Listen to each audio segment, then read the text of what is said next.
इसके लिए आपको एक मोटर की आवश्यकता पड़ेगी और एक मैग्नेट की और एक ऐसे कागज का, और आपको इस मोटर में से इस कॉपर वायर को निकाल लेना है। तो चलिए अब हम बनाते हैं वायर।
ये हमारा बन गया साउंड कॉइल। तो आप इसको बजा कर देख सकते हैं। आप जाइए, इसको बजाइए, देखिए कैसा आवाज़ इससे निकलता है।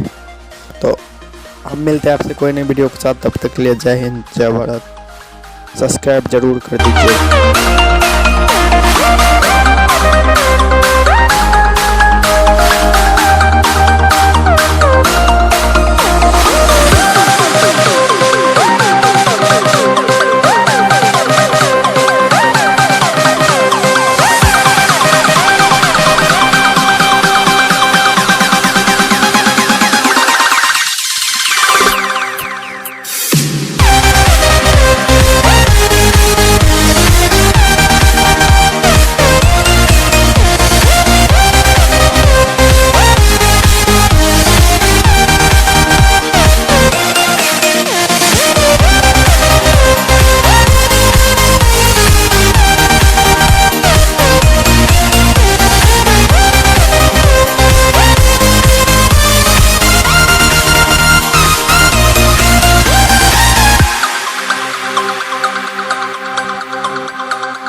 empty